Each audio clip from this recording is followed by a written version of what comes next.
Hello guys, അസ്സലാമു അലൈക്കും. അപ്പൊ എന്തൊക്കെ, എല്ലാവർക്കും സുഖല്ലേ? അപ്പോ നമ്മൾ കുറച്ച് ദിവസം മുമ്പ് ഒരു വീഡിയോ ഇട്ടുണ്ടായിരുന്നു. ഇൻഷാല്ലാ വൺ ഡേ നമ്മൾ ഗിംബൽ എടുക്കുന്നതാണ്.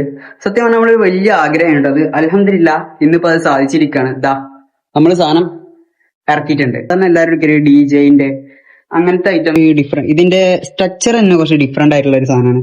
അതായത് ഇത് നമ്മളെ RS ഉണ്ടല്ലോ, DJI RS ഗിംബൽ, അതിനൊക്കെ ഒരു ബേസ് ചെയ്ത് വരുന്ന മോഡലാണ്.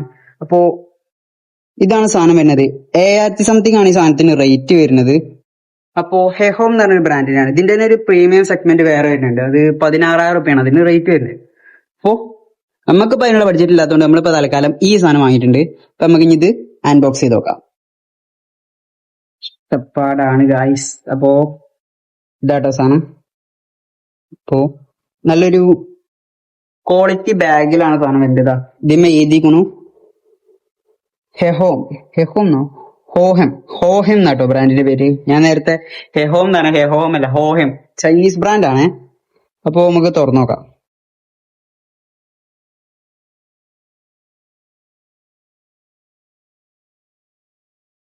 തുറക്കണ സമയത്ത് പോവാ ഏത് സാധനം.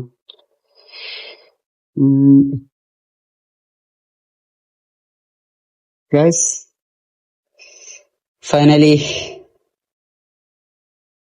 നല്ല നല്ല വെയിറ്റ് ഉണ്ട് സാധനം. നമ്മളെ DJIന്റെ ഗിംബലിനെക്കാട്ടൊക്കെ നല്ല വെയിറ്റ് ഉണ്ട്. കുറച്ചുകൂടി കംഫർട്ട് ഫീൽ ചെയ്യുന്നുണ്ട്.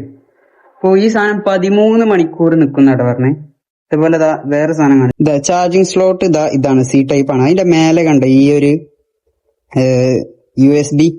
ഈ USB എന്ന് പറഞ്ഞു കഴിഞ്ഞാല് നമുക്ക് ഇതിന് ഡയറക്റ്റ് മൊബൈൽ കേബിൾ കണക്ട് ചെയ്തിട്ട് ചാർജ് ചെയ്യാൻ പറ്റും. അതായത് ഈ സാധനം തന്നെ 13 മണിക്കൂർ ചാർജ് നിൽക്കുകയും ചെയ്യും. അതിന്റെ ഒപ്പം നമുക്ക് വേണമെങ്കിൽ മൊബൈൽ ചാർജ് ചെയ്തിടാം. അതിനാണ് ഈ USB കൊടുത്തിട്ടുള്ളത്. അതുപോലെ നമ്മളെ മറ്റേ ഗിംബലിന് സ്റ്റാൻഡ് പറഞ്ഞതാ ഈ സാധനം അവിടെ വരുന്നുണ്ട്. നമുക്ക് ജസ്റ്റ് ഒന്ന് ഫിറ്റ് ചെയ്യാം.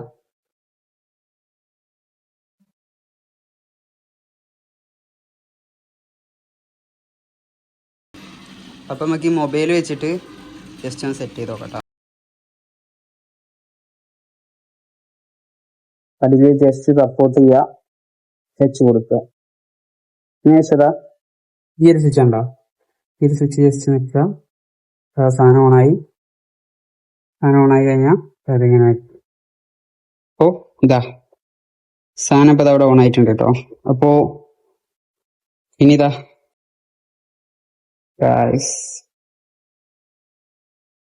ഞാൻ പറഞ്ഞില്ല, ഈ ഒരു സ്ട്രെച്ചറിലാണ് സാധനം വരിക. ഞാൻ ജസ്റ്റ് കാണിച്ചു തരാം. ഈ ഒരു സ്ട്രെച്ചറിലാണ് ഈ സാധനം വരുന്നത്. പക്ഷെ എനിക്ക് സത്യം പറഞ്ഞാൽ ഈ ബ്ലാക്ക് അത്ര ഇഷ്ടമല്ല. അപ്പൊ നമുക്ക് അതൊന്ന് റാപ്പ് ചെയ്താലോ എന്നൊരു പ്ലാൻ ഉണ്ട്. ഉണ്ടോ, ഫ്രണ്ടിലോട്ടാണെങ്കിൽ എനിക്ക് ഇതുപോലെ എടുക്കാൻ പറ്റും. ഇതിൽ തന്നെ പറയുന്നുണ്ട് ഫേസ് ട്രാക്കിങ്ങും കാര്യങ്ങളൊക്കെ ഇതിന്മേൽ വരുന്നുണ്ട്, അതിൽ കൊടുത്തിട്ടുണ്ട്. അപ്പോ അതേപോലെ ശ്രദ്ധിക്കേണ്ട ഒരു കാര്യം എന്ന് പറഞ്ഞു കഴിഞ്ഞാല്, ഈ സാധനം ഒരിക്കലും ഇങ്ങനെ വെച്ചിട്ട് ഓണാക്കരുത്. ഈ സ്റ്റാൻഡില് മൊബൈൽ വെച്ചിട്ട് മാത്രമേ ഓണാക്കാൻ പാടുള്ളൂ. എന്നാലേ ഇത് പ്രോപ്പർ ആയിട്ട് നിൽക്കുള്ളൂ. കാരണം ഞാനിത് വാങ്ങിക്കൊടുന്ന് ആദ്യം തന്നെ എന്ത് ചെയ്തു, സ്റ്റാൻഡൊന്നും വെക്കാതെ വെച്ച്. അപ്പൊ നോക്കുമ്പോ എങ്ങനെ ഒരു സാധനം ഓണാവില്ല. ഞാൻ പേടിച്ച് പിന്നെ ഒന്ന് മൊബൈൽ വെച്ചിട്ട് നോക്കിയപ്പോ സാധനം കറക്റ്റ് വന്നു. അപ്പൊ നമ്മളെ DJIന്റെ ഗിംബിൽ വെക്കണ പോലെ എന്തല്ല, മൊബൈൽ വെക്കാതെ ഈ സാധനം നേരെ നിൽക്കൂല. അത് ശ്രദ്ധിക്കും. അപ്പൊ അത്രേ ഉള്ളൂ. നല്ലൊരു ഗിംബിൾ നമ്മൾ വാങ്ങിയിട്ടുണ്ട്. സത്യം പറഞ്ഞാൽ ഞാൻ ഈ സാധനം ഇപ്പൊ അടുത്തൊന്നും വാങ്ങാൻ പറ്റൂല എന്ന് വിചാരിച്ചിട്ടുണ്ട്. കാരണം നമുക്ക് അതിനുള്ള ബഡ്ജറ്റിലായിരുന്നു. പക്ഷെ അൽഹംദുലില്ലാ എല്ലാ കാര്യങ്ങളും പെട്ടെന്ന് സെറ്റായി. നമ്മൾ ഒരുപാട് കാലത്തൊരു വലിയ ആഗ്രഹം സാധിച്ചിരിക്കുകയാണ്. അപ്പൊ ഇത് വെച്ച് വർക്ക് എടുക്കുന്ന വീഡിയോസ് ഒക്കെ വൈകാതെ തന്നെ നമ്മളെ ചാനലിൽ വരുന്നതാണ്. അപ്പൊ എല്ലാവരും സബ്സ്ക്രൈബ് ചെയ്ത് കൂടെ കൂടിക്കോളി.